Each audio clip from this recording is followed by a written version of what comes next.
Aloha, everyone. Carlotta J here with Lovelight Speaks. And our next guest is Steve Means. I'm really excited about this. I know I say that a lot, but I am. It's been a long time coming. I've been looking forward to him having time to do this for over a year and a half now. So thank you for coming and sharing space with me. And absolutely. Thank you for having me. Yeah. It is a blessing for sure. So I know Steve in all kinds of ways. He's a cherished soul to me, and we've learned a lot from one another. So I'm really excited to share him with you and just let him share his light. Steve is a highly intuitive, multidimensional ascension guide that is here to support Gaia and humanity as we attempt to expand our consciousness and ascend to higher octaves of heart-centered beingness. He is a Reiki Master who enjoys helping others remember their own healing abilities and connection with Source so they may reclaim their, where am I at? So they may reclaim their sovereignty and in turn become an inspiration for others along their chosen path. He also has established a healthy, deep connection with plant medicine and is honored to assist others who have heard their calling as well. And for no further ado, here we are. I would like to invite people to learn more about what brought you into being of service to others, what ignited you on this path of just inner divinity and being more than the average everyday Joe. Gotcha. Well, it's a very long story, but I'll try and kind of sum it up a little bit. And it starts with, I'd say ever since I was young, I've always been in service, but it was more on an unconscious level. I just knew I liked to help people and be there for people. And the first part of my life, I'd say it was more in a way where I actually put people before myself. So it's much different than now, where I focus more on making sure that we take care of ourselves first. You know, put the gas mask on ourselves, the oxygen mask on ourselves. Put the gas mask on. Before we help others, make sure that we're in alignment before we do. But what really switched my path in life was around 25. My father passed from cancer, and it really made me look at life in a much different light. And it made me start questioning literally everything that life once was before. And basically where that started was he went through a battle of a few years of cancer. And, you know, just growing up, I could never, ever imagine that he would be gone. It just didn't make sense to me that that could possibly happen, that your hero could literally be taken away. And it just never was something I could ever foresee happening. And it, you know, came upon us pretty quickly, and everything that we knew pretty much collapsed. And so by that happening, you know, it really ripped me open to questioning everything, which in a way it was really good. Not that we didn't have a good life before, but it really set me in a different direction. And the way that it did that was completely unexpected. And what I mean by that is, you know, I'd start questioning things, but there was one specific night that really turned everything in a different direction. And the way that that happened was I was dating a girl at the time that she offered to take me on a date. And she's like, you know, don't worry about anything. I got it all planned out. You just got to come along for the ride. And little did I know that was going to turn everything in a different direction. But she ended up taking me to the Denver County Fair. Fun. Yeah.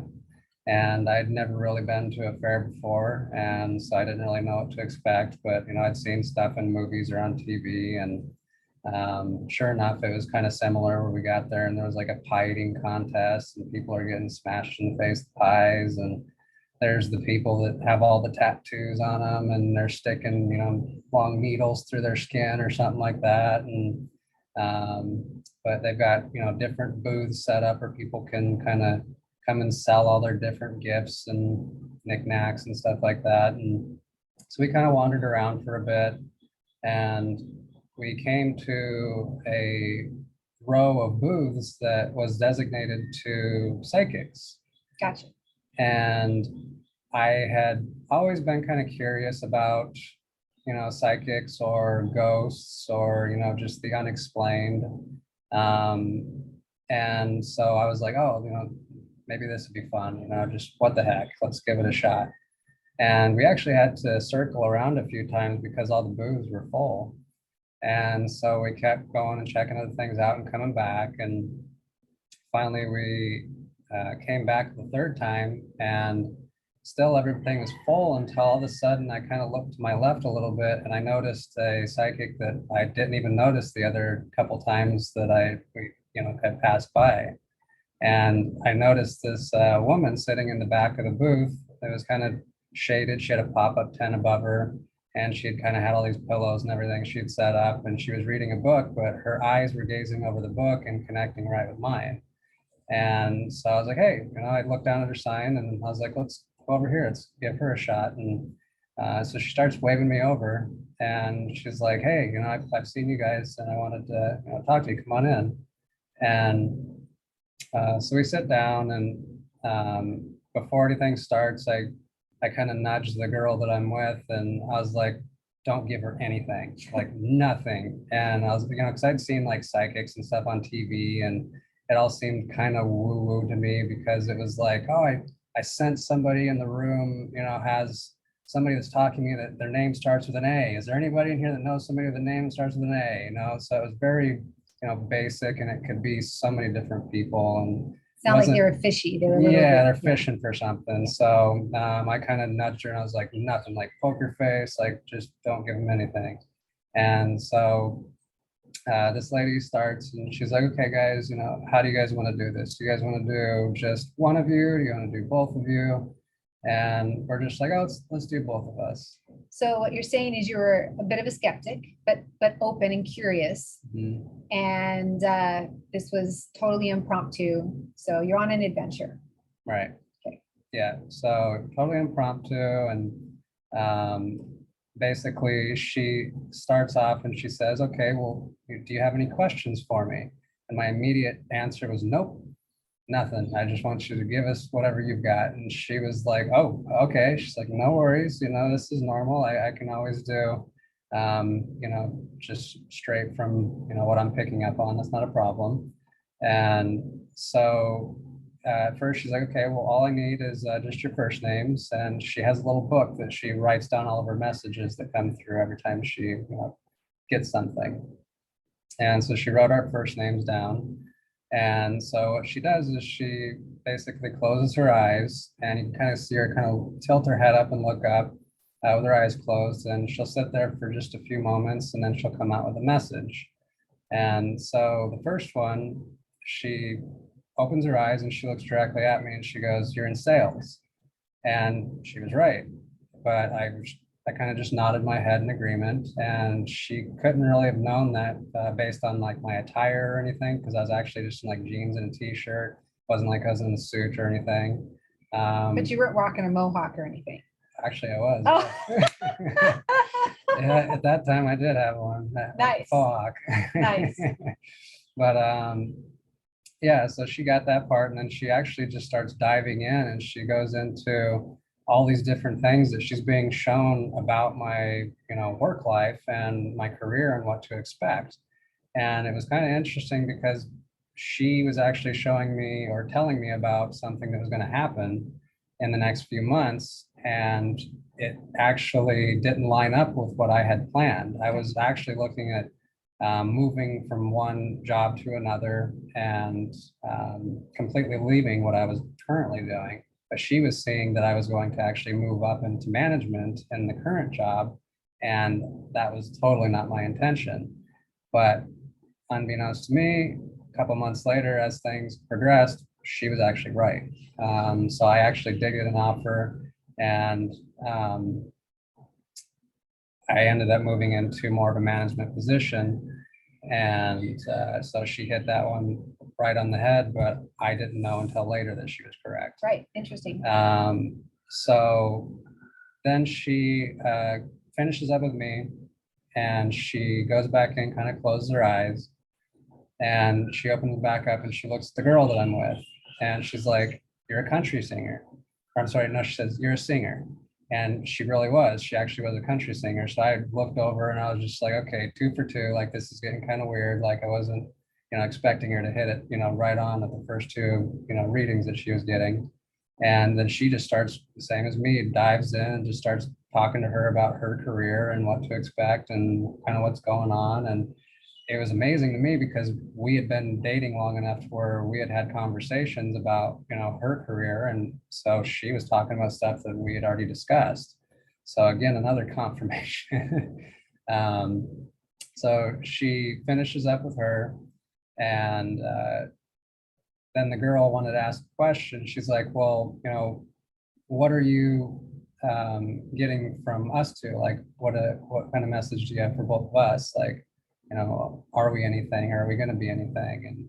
And so she kind of was fishing for that. And so she's like, "Okay." And she closes her eyes and she comes back out and she's like, "Well, I got to be honest." And she's like, "Probably not anything more than friends."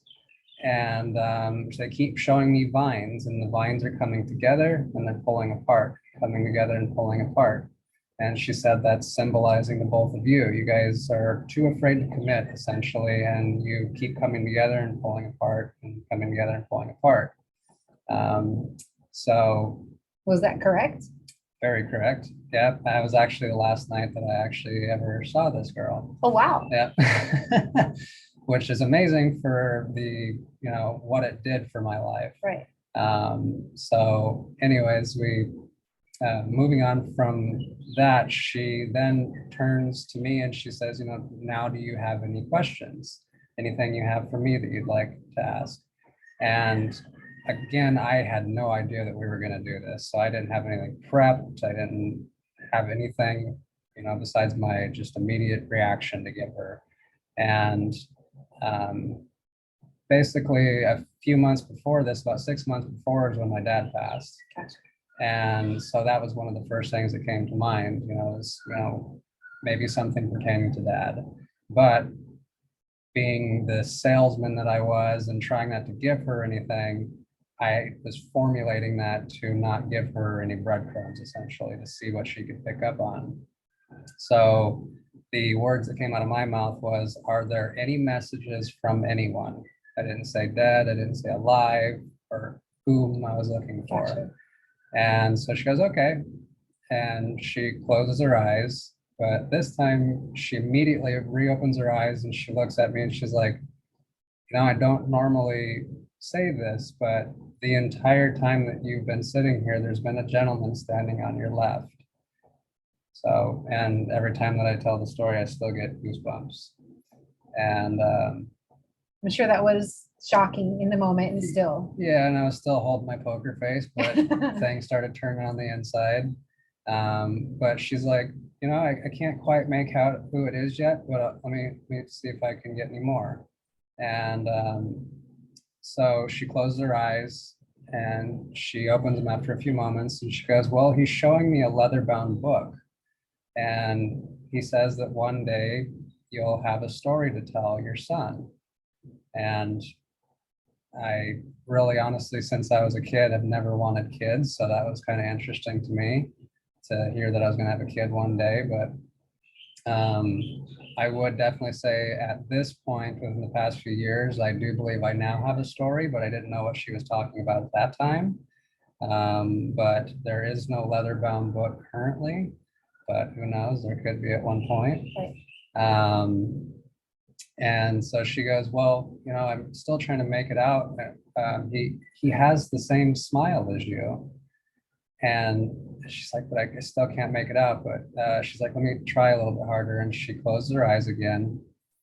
And after a few moments, she looks at me dead in the eyes with a smile on her face. And she goes, that's your dad. And it just hit me like a wave, like, a ton of bricks. Like, Wow. it blew my world wide open. And she just basically smiles at me. She's like, is there anything you want to ask him? Just like a matter of fact, like, she does it all the time. So it just wasn't phasing her at all. And it's just blowing my mind at the time. So again, I'm caught off guard because I don't have anything formulated for this. But you're super choked up and yeah, and it's a little bit of a touchy subject, pretty fresh. And it's actually what I was hinting towards, with my question, but didn't really give her anything. And didn't expect that direct answer. Yeah. connect, like Yeah. calling up Pops on the phone. But so he's standing there, and so my question was, am I doing everything right? And because I have two younger brothers, and I basically took his seat when he left, and my mom. And it was funny because the lady, she actually laughed, and she's like, no, you're not doing everything right. She's like, that's for me, that's just life. And she kind of giggled. She's like, but no, I'll ask him though. And so she asks him, and she says, he's very proud of you, and he's always with you. And so from that moment, that's kind of where it ended with the session. But that literally blew everything that I thought about life out of the water, because growing up, we actually never spoke about God. We weren't religious. So I had no background in any of this, and I did not believe in it. I actually didn't like to speak about anything that was religious or spiritual in any way. I just kind of pushed away from it, and I kind of led a very 3D life where, we make everything happen, and there's not really anything after this life, or at least that I knew of at that time. And nothing had shown me before that instance that otherwise, or made me question, that it was that strong of a hit. So from that moment on, it really just put me on a completely different path and made me start, asking so many more questions. Gotcha. So that had to have been riveting. And where did you go from there? Because that's a huge catalyst into the unknown. Pause. So that's moving, that's catalyzing. And what next? Like, what were you compelled to do, or what direction did you take from there?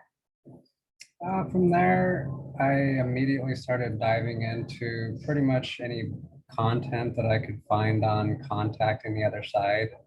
I remember my first book was called World of Archangels, and it had this really cool depiction of an angel on the front cover that drew me in. And I believe that it was Archangel Gabriel that was on the covers, the artist depicted. But dove into that, kind of started teaching me a little bit more about, different realms and different things like chakras and stuff like that I'd never heard of before. Energy centers, how energy works. Yeah, and things beyond the third dimension. Yeah, and so that's kind of where I started there, and dove into meditation, and it was pretty difficult at first. I didn't know if I was doing it right, or what the proper thing was I was supposed to be experiencing, because I've always been pretty independent, especially being a Virgo. So most of the studies was just that it was personal study and not really seeking out a whole lot of mentors. It was more information and just trying things out myself, especially because it was so taboo in the way I was raised. And so it was a lot of very new questions that were, being posed in my life, and I kept it kind of hushed for a bit. So a deep self-exploratory route journey began. And meditation it is difficult to know.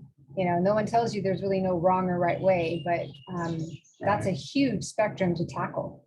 Right. Yeah. So I'd So say, what made a big difference for you? well, I tried that for a while, and actually, one thing with the meditation that really helped was Oprah and Deepak actually had a 21-day meditation series that they were doing for free every few months back in that time. Mhm. And I think I did it like 5 or 6 times, and I stuck to it, and I literally kept on a regimen. And you had to, because it would each day would disappear after like 3 days. So you had to stay on path with them. But when I finished the first one, I was hooked. Got it. And I pushed all the way through. I did all of them, and it was just like I noticed a different just way of life. Like I just saw things differently, and I was able to maintain a different presence and calm, and that was just gold to me. You keep And popping in and out of the frame. This is so funny. you're disappearing. I'm disappearing on us. So I'm trying to figure out how to make that more comfortable for Too everybody. high vibe. I'm so high vibe. I'm blasting it. No, it's just the camera. So But yeah, sorry, guys. ended up doing that probably 5 or 6 times, and I was super grateful. They always had kind of a different theme to each of the 21-day periods, and so that's kind of where I had a really good base built with meditation. And at that time, I actually did switch jobs a little bit further down the road. So I ended up at the time actually being in a different job a little bit later at this point, and I had a friend that actually introduced me to plant medicine. And it was completely out of my realm. I was what I consider very straight edge, not completely, but I was a bodybuilder. And so I literally kept very clean. I hardly even drank, never smoked a cigarette in my life. And for someone to kind of introduce something like that to me, it was taking a big leap. But because of the psychic situation that had happened, and me again exploring so many different avenues, and with my dad passing, it made me very curious. So I ended up embracing the plant medicines, and it was actually mushrooms that I was first introduced to, and still my love, or psilocybin. And yeah, it was a huge blessing. It literally ripped my world wide open again to things that I could have never imagined. The multidimensional level. Yep, it literally pulled the veil right away, and Like a Band-Aid. Oh yeah, it gave me a complete bird's eye view of my life, and really pulled me out of the 3D experience long enough to get an actual scope of what I was actually experiencing and holding on to that I had no idea. So again, many new perspectives and questions popped up, and yeah, it was quite a long journey of establishing a beautiful connection with the mushrooms, and diving deep many times, and In sacred ceremony form. yes, Like and not in a group party set situation, but intentionally, how did you go about this? Like this part of the journey? yeah, it's a good question. Again, being a Virgo, very, especially with just wanting to. Dear me, I'm Virgo too. I get this. Everything's a list. Everything is, setting things up for, doing it correctly, or, I didn't just dive into it and take it to a party and start drinking with it, or, do it with a group of friends. It seemed like something that I should, again, kind of like my studies, it felt very private.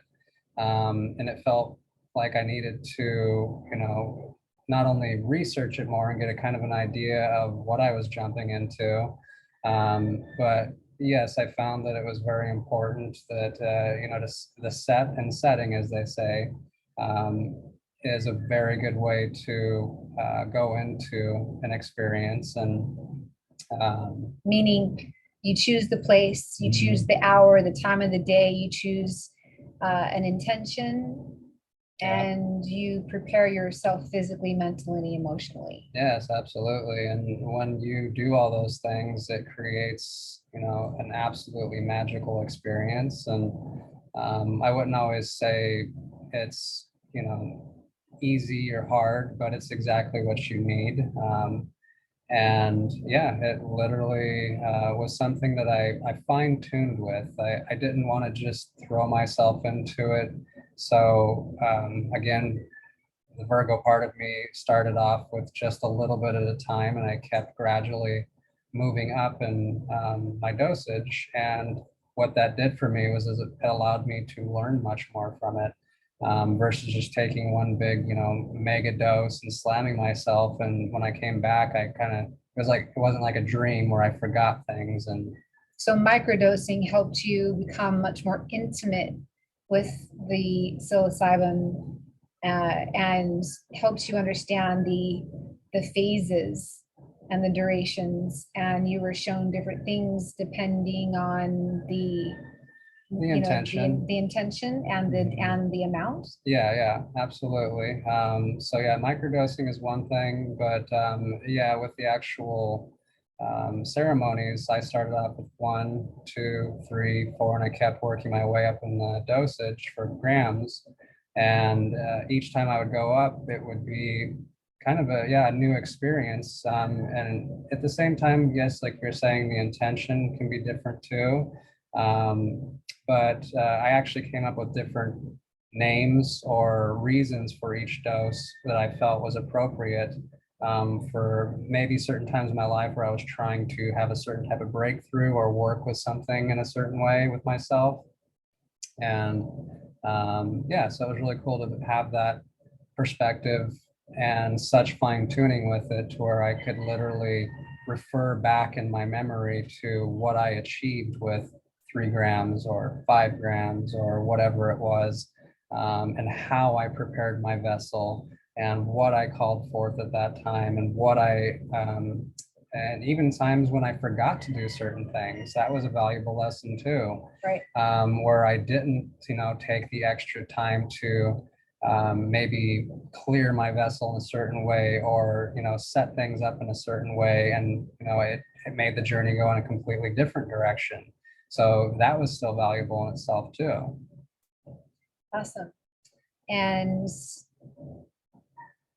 from the psilocybin, what did you start to understand about the world and bringing yourself into a state of sharing wisdom, or being in service to others? It was a long journey. How many And years? let's see, my first it would have been 2013.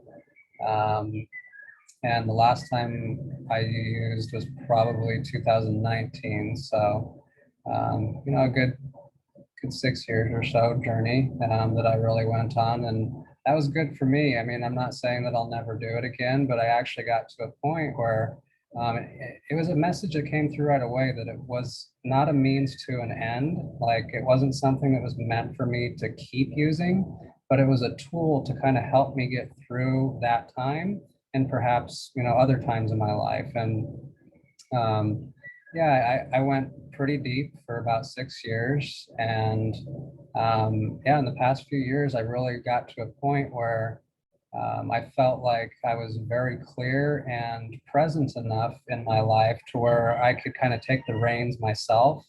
And I didn't need so much of that guidance from the psilocybin or from the other realms that I came in contact with, or my guides, or whatever it was. I had dove in enough to where I had established enough connection to where I didn't need that tool anymore to get back to that place of connection, or to tap into that, essentially. Yeah, I can relate to that. Very much so. And that's an important note to make, because it is all about how the plant medicine facilitates us to step into our own mastery and not necessarily be dependent upon them being the bridge. Mhm. and for you to recognize that everything's within. Right. And so how did that shape your the way you showed up in the world? It really, of course, like I said, changed my perspective on many things, but it gave me new eyes in many different ways. And it allowed me to open my heart much, much more. And to, like I said, I've always been one to want to be in service to others and help others. But it brought me to a much greater understanding as to what that was actually doing when I did it. So it really propelled me into a greater level of service, and realizing again that we are not in any way disconnected from one another. So when I'm helping another, I'm helping myself. So when you gain that perspective, it again, it propels you into that direction even further, and you just want to help people unconditionally every moment of the day that you're moving through. What does that look like, say in the past 3 to 5 years? Since we've known each other for, about that 5 years, maybe. Yeah. Yeah. So, how what does that look like when you say, being of service? What type of difference does it make with the relationships that you create, or the people that you come in contact with? Gotcha.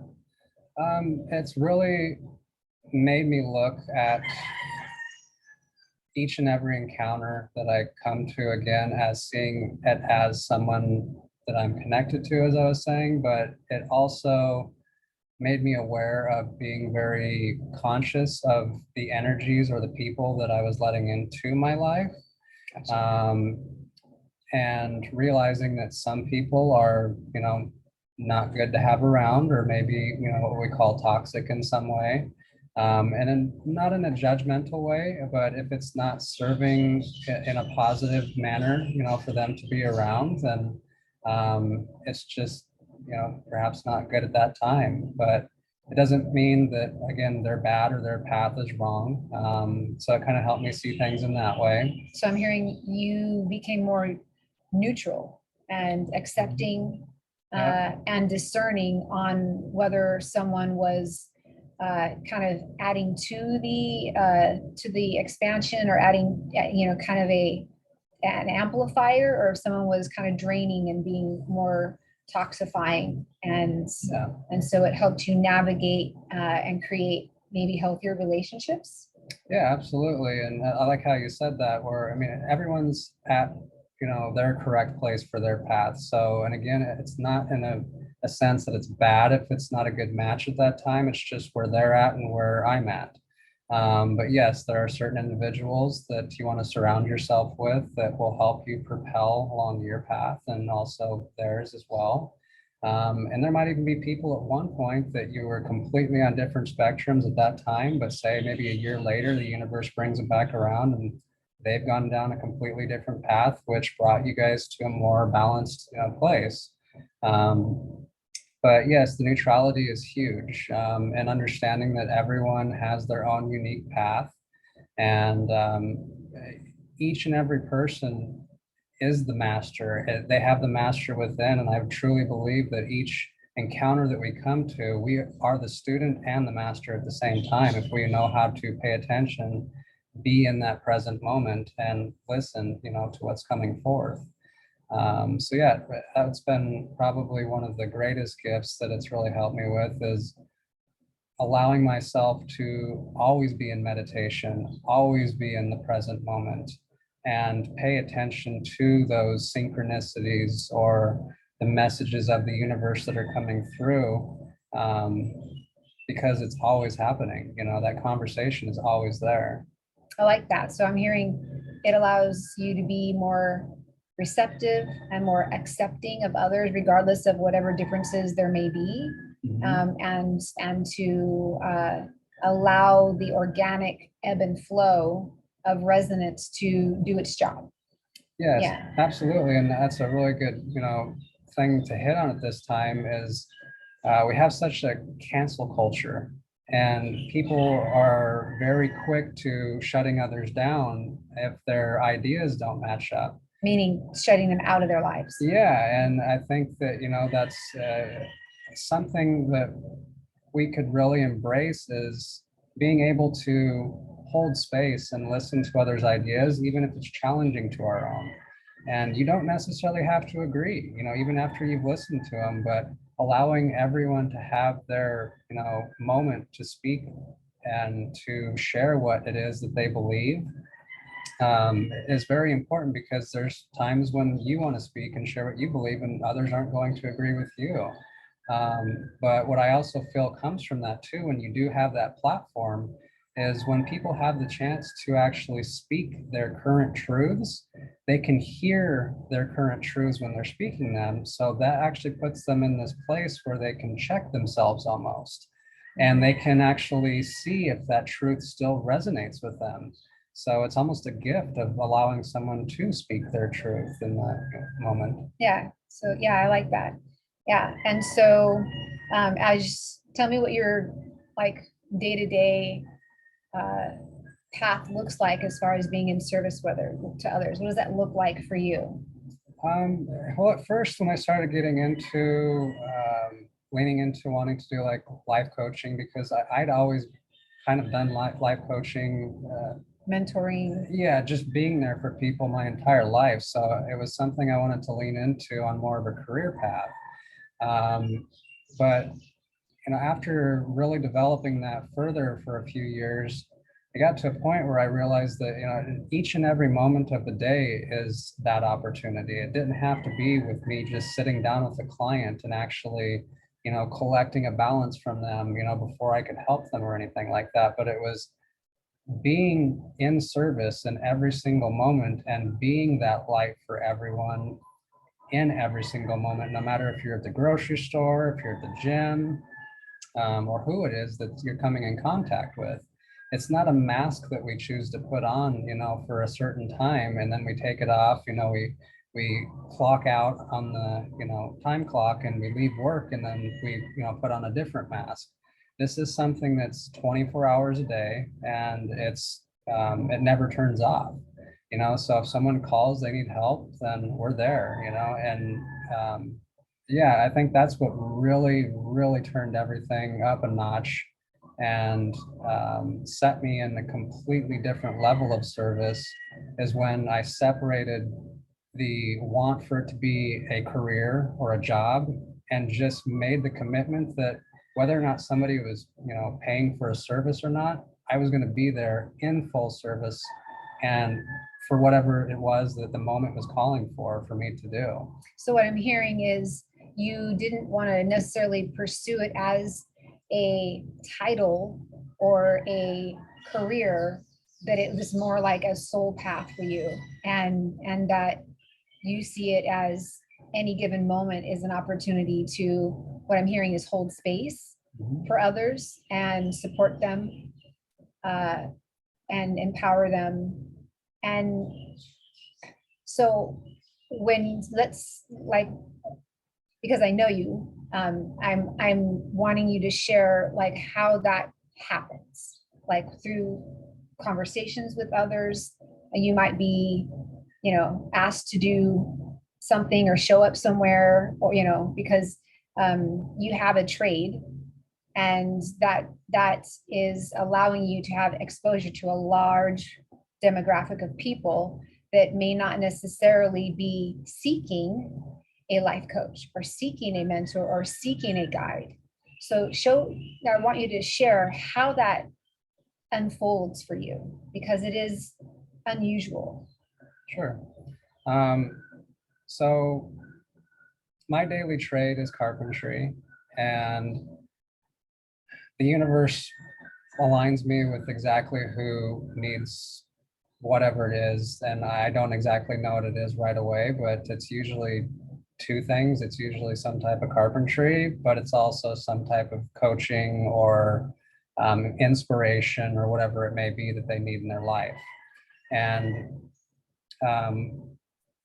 what that does is what I mean by being it in every moment is literally being a living example, to where even if I'm not speaking to somebody about it, I am being a demonstration physically, and in my actions and my thoughts and my speech. Every single thing that I do think, it is emanating that high vibe, or that positive intention, or whatever it may be. That energetic balance.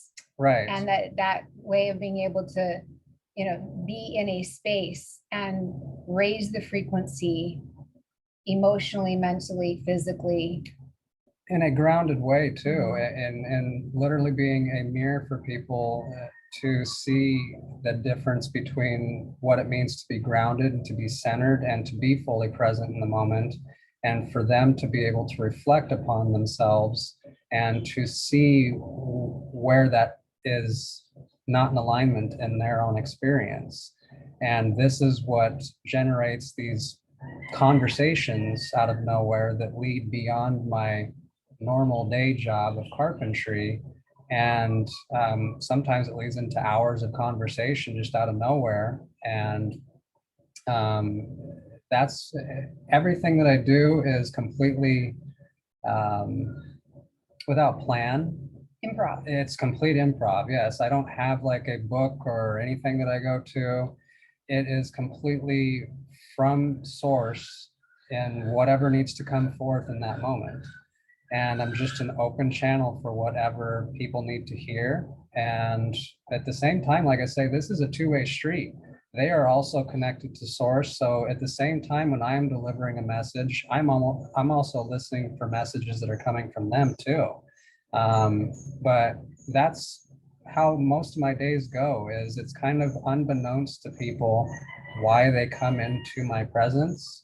Like they don't know what they're actually getting when they call you for carpentry. They don't realize that there's a being that's going to come and show up that will level up not only aesthetically their place, but them energetically, potentially their family, potentially, on a, I kind of make subtle adjustments, or at least get them more introspective so that they can start maybe getting out of certain ruts that they're in, or certain pathways or relationships, or knee-jerk responses that they're in. Is that?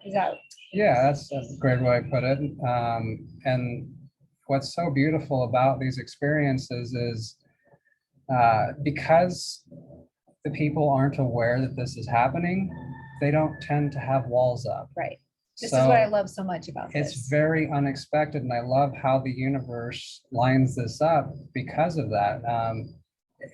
It just allows for the same kind of experience that I had at the fair, where I didn't have any walls up. I wasn't expecting it to happen. And it allows for these complete organic experiences or conversations to happen, where it's just like all of a sudden we were talking about, me doing some type of carpentry, and then all of a sudden 2 hours later, we just went through some mind-blowing, conversation that we had no idea we were going to get into.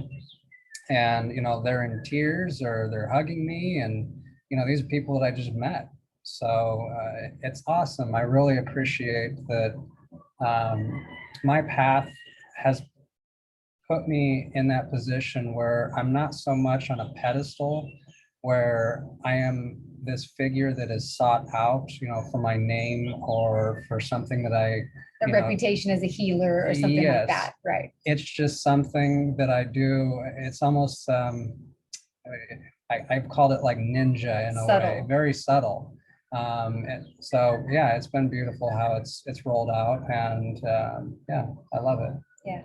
Well, it's really beautiful that you're able to, like Jesus in a way, do the carpentry and have a trade, but have this effect on others that, I know for personally that you get called back, and you have a very strong clientele. And I know in my heart that it's not just because you are a meticulous Virgo that, is spectacular at what he does as a carpenter.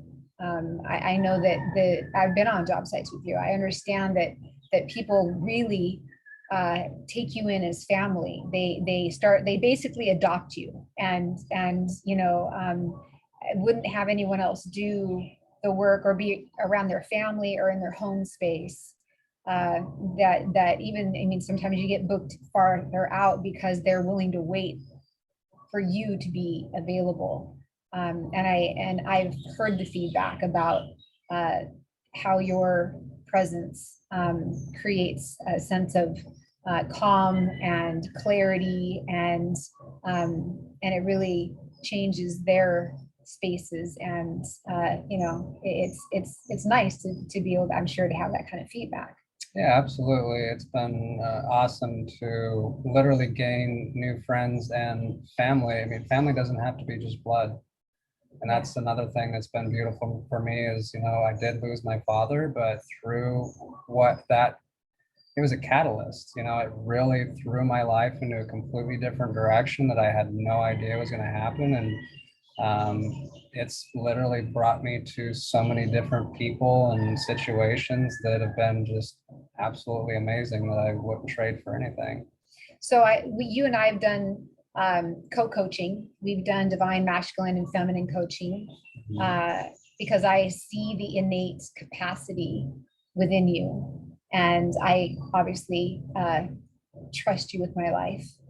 And there's a huge scenario going on in the world where over the past couple of years of this emergence of the concept kind of being reintroduced into the collective about the divine feminine and divine masculine, and how there's this trinitized essence of additional being brought in, where we're creating that inner balance, recognizing each of us hold the masculine and feminine aspects within.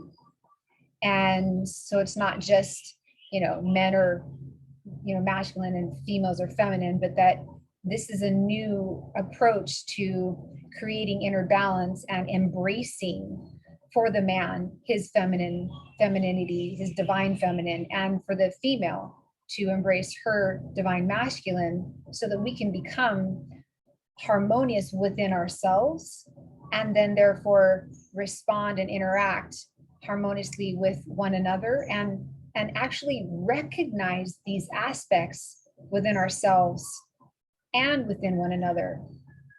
Do you want to say anything about that, and about the growth there with that? Yeah, absolutely.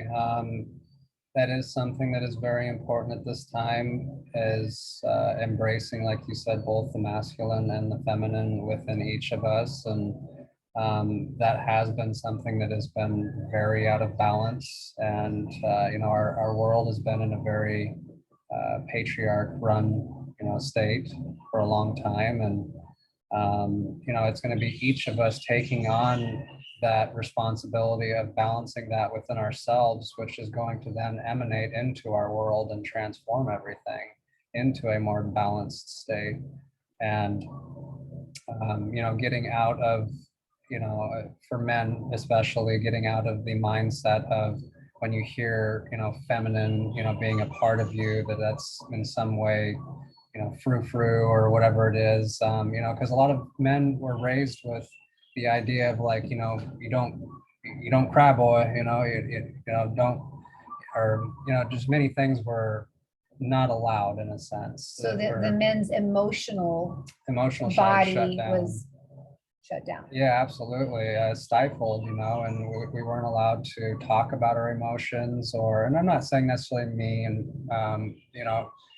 not that my past had a whole lot of exposing my emotions, but there are different degrees or different levels in every different individual. But I feel that that's huge, is yes, being able to express ourselves and to embrace the different aspects of ourselves, so that we can, yes, become more balanced and also have much more harmonious and loving relationships, whether that's with our partners or just within society, and have more of a balance between, the masculine and the feminine, whether it doesn't matter what body that you're again taking but Like, doesn't matter if you're male or female. right. But just having that balance will just bring so much more harmony to all of us, and that is a massive part of the movement that we are in, of course. Yeah, because I can remember growing up, there wasn't, I mean, you know, there was like the 60s, right? And so it was like peace, love, everything, you know, love everyone, love everything. And then there was the kind of surfacing of the gay and lesbian communities. And then there was that, which had its own backlash. And then there was the transgenders that started coming up. And so it seems like we've had this cultivation of an opportunity to be more inclusive, more accepting, and more integrating.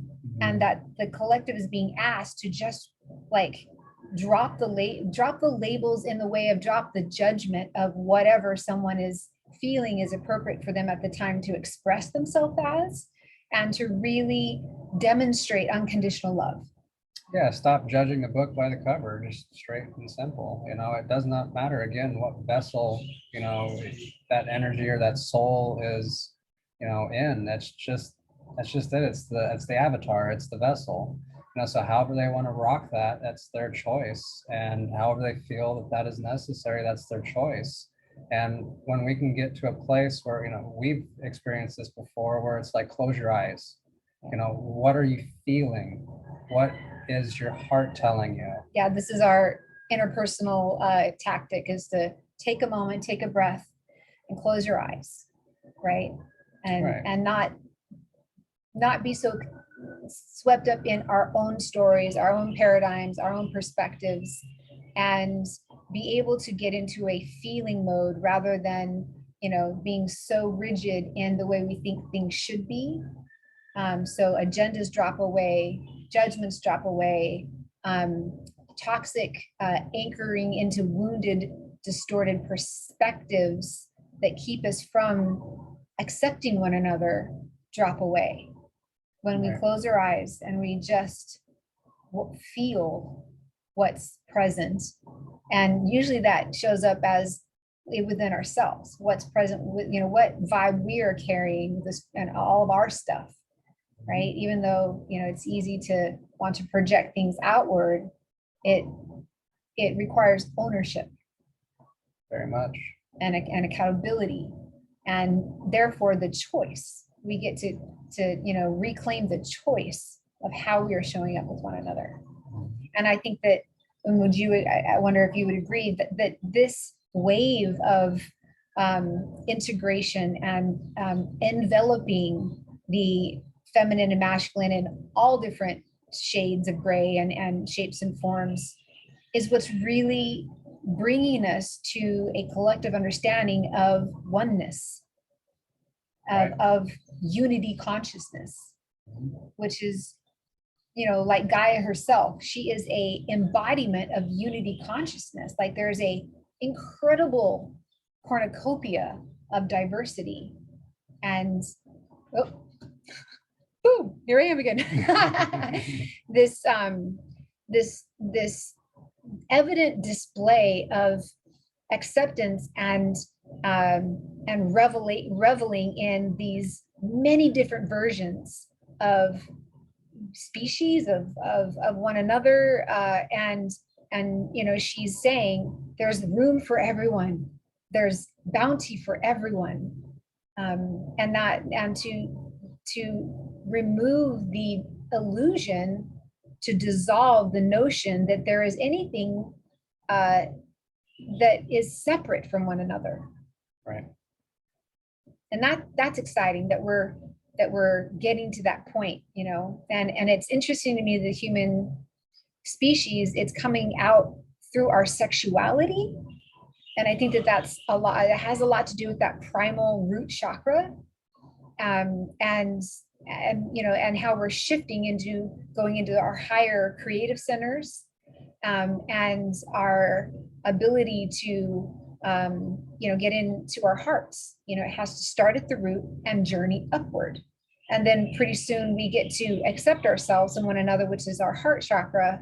And then we get to express that We get to exclaim it. We get to, communicate that acceptance. And so I think in my mind, as crazy as the world seems to be right now, we're actually seeing so much more like arms starting to spread wide open and learn how to embrace one another and step into this unity consciousness. Yes, absolutely. I believe that through all the chaos, we will have a very magical rebirth.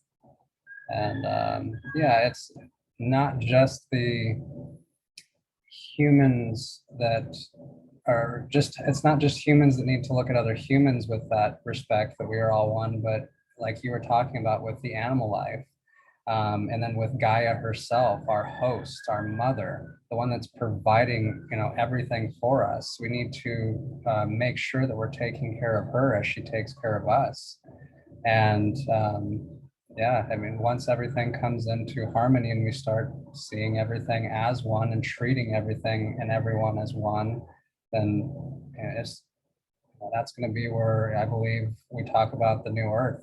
That's when that will fully birth itself. And it's going to be a process. It's not going to just be something that's, overnight that just, appears, but it's going to be through each and every one of us being that change in every single moment. And again, being accountable for your thoughts, your actions, everything that you do in each moment of each day. It's not about, a way, again, it's not about putting a mask on for a few moments and then taking it off later. It's about being that, like I said, being that change in every moment. In other words, true resonance, true frequency, understanding that you are emitting energy and the quality of that energy matters, right, and the effect that you have on yourself and others matters. And it's like you are a piece of that puzzle that we call oneness. And it's I see a lot of wild and crazy things showing up in the past, let's just say 3 years, that have really shook humanity as far as the dark side, or how distorted we've become. And now we're at this place where it's like we're learning all kinds of nooks and crannies of what may have been kept hidden, and we're able to now stand up for what we will tolerate. We can make choices of what we do and don't want to participate in, what we do and don't want to support. And that's how we step into that higher frequency. We have to be it. It can't just be I'm going to spend $5 or $50 or $500 to this cause. It's not really using resources in that way anymore. It's who you are literally being and what you are beaming out into the world in a constant manner. That's the key to me, is the constant, the consistency of what and who we are being in the world. That's going to really accelerate this change. Absolutely. Yeah. I didn't mean to take the mic. Yeah. Cool. Well, thank you for sharing that very much. You ready to play a game? All right.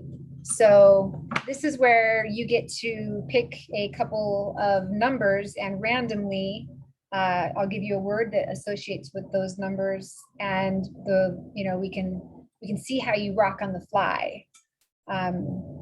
So, okay, you are more than welcome to pick a number. 9. 9. Ooh, interesting. So 9 is forgiveness. Okay. Big one.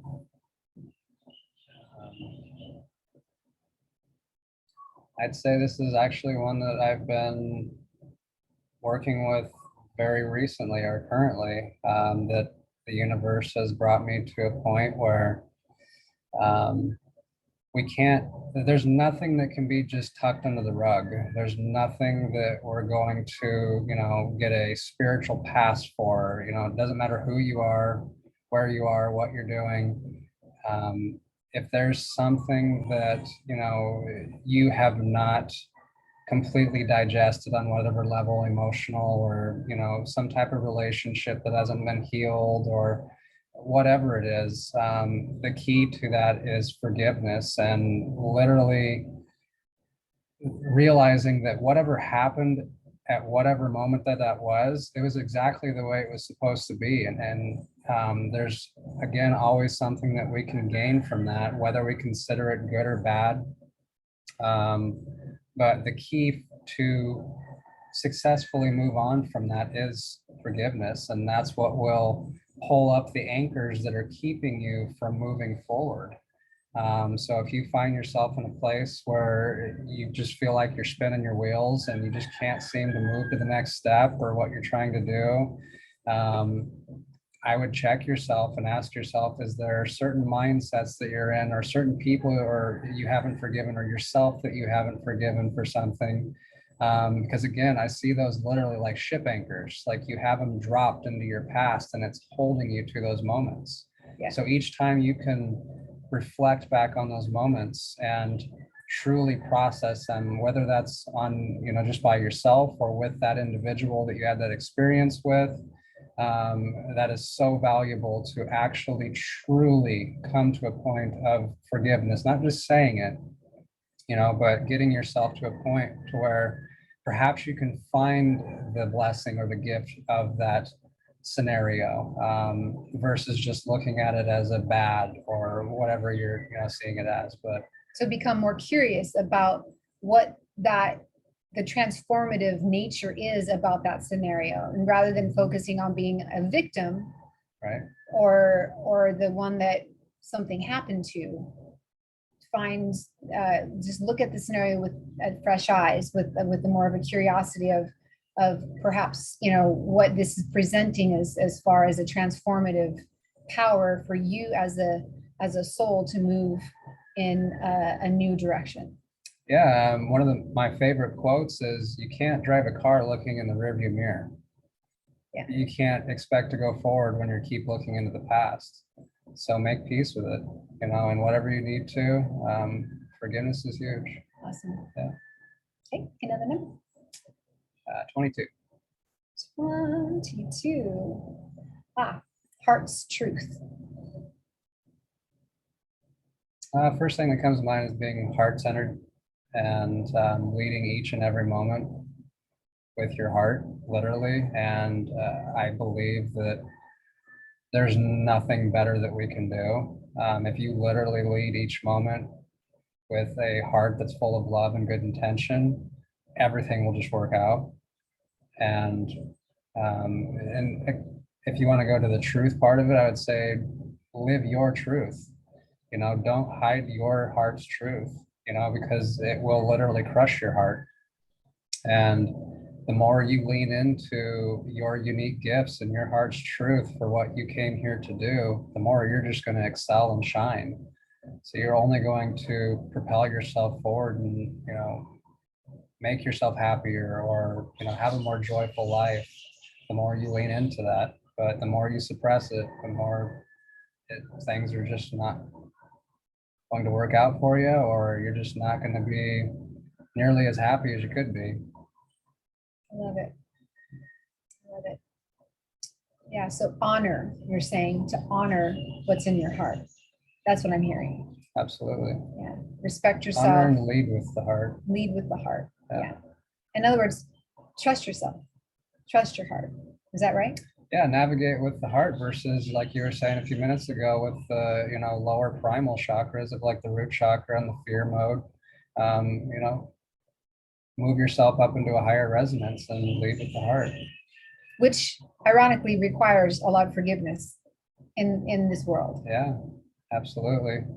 We definitely can hold a lot of resentment and different things in our hearts, which will keep them closed. And again, that's, something I've worked through a lot personally, and I'm sure many of us have, where we build up massive walls because of very hurtful situations for whatever things, occurred previously in this life, or perhaps, lives that we are unaware of or even aware of. Right. Right. I love it. Thank you. Last one. how many numbers can we choose from? 50. 44. 44.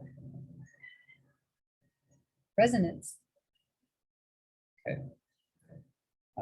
Yeah, again, this is right with what we've been talking about is, I would say check your resonance, before you act or react, before you go out and do it, before you even get up or do anything for the day, because whatever resonance that you are choosing or are currently emitting, that is what's going to be a magnet for you for everything in your day.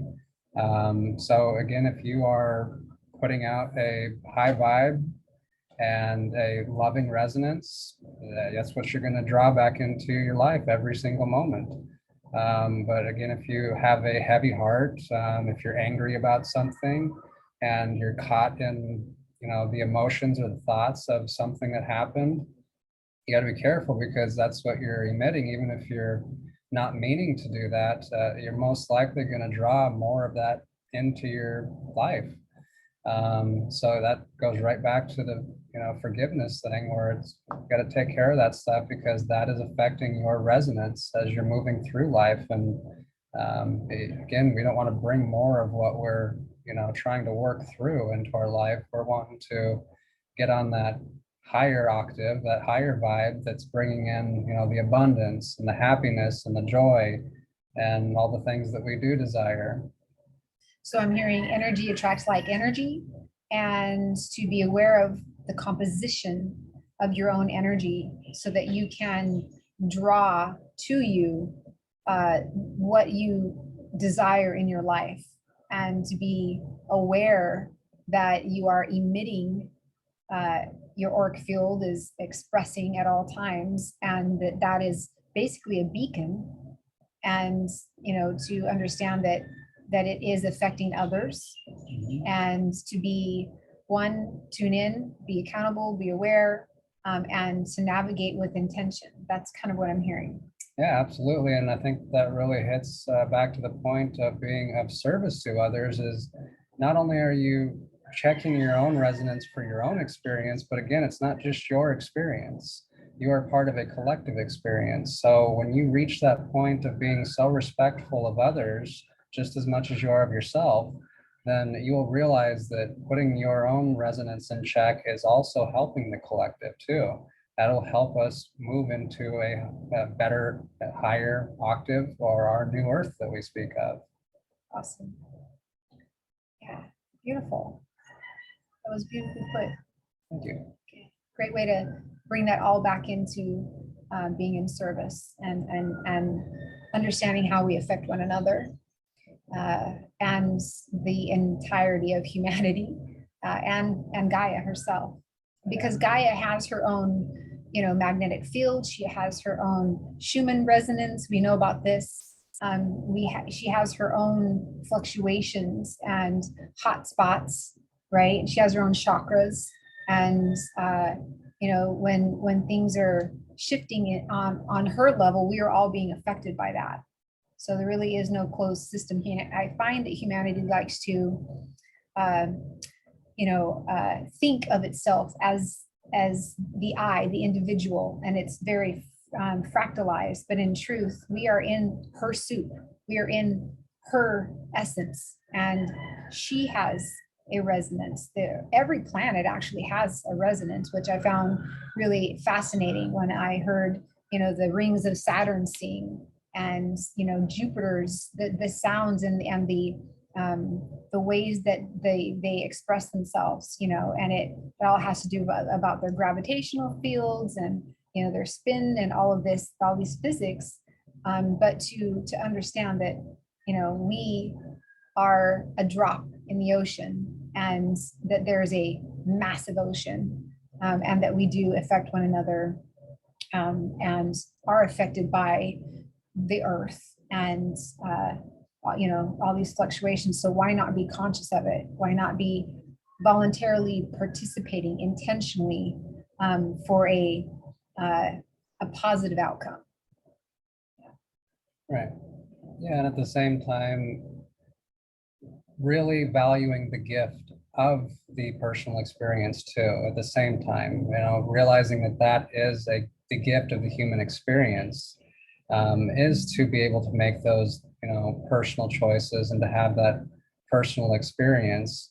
But the greater level of that, or the next level, or however you want to look at it, is accompanying the whole while you're doing that, again, with everyone in mind, but still enjoying the personal human experience. Because it can be enjoyable. It can be fascinating and amazing and serendipitous, but it requires a level of consciousness and ownership and participation and intention to do that, to achieve that. Right. Right. A grand level of presence. Grand level of presence. So thank you for all of that from your heart, from your heart's truth. So for those who resonate with you, or that may be curious to learn more about your plant medicine journeys, or want to just connect with you, how would they do that? What's the best way to connect or reach out to you? Right now, we'll just be through email, and you can reach me at diamondbodyhawaii@gmail.com. That's diamondbodyhawaii@gmail.com. I'll put that in the links as well. That'd be it. Great. And final question is, if you have a message for the world right now, with everything as it is, just in this moment in time that we are all sharing, what would be your message to the world?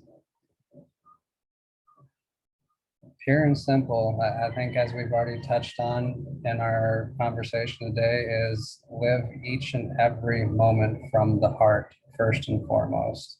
Everything else will take care of itself if you do that. And something that humanity loves to do is to complicate things. And if you just do that, just live with love and with the intention of, taking care of yourself, taking care of Gaia, the plant life, the animals, and each and every one. And again, just having pure love in your heart and the intention of bringing that to each and every moment, everything will work out. You don't need to do anything else. It does not need to be complicated. That's pretty solid. You're vanishing. Oh, there you are again. He's like, in that, I'm out. Peace. Boom. Boom. Mic drop. Love it.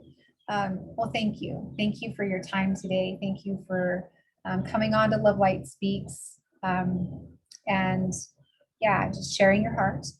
And yeah, I would love to extend the invitation to do some of the other live streams that I have at your discretion. But yeah, thank you so much for sharing all of the heart-centeredness that you have today. That's all I know. Thank you for having me. I appreciate it. Yeah, sure. All right, guys, that's us. He's already fading out. No, we've been popping in and out this whole time. So thank you. I hope you enjoyed today's session. I'll add the email to Steve in the links, and we look forward to you commenting and sharing this. And we'll see you on our next Lovelight Speak session. Aloha.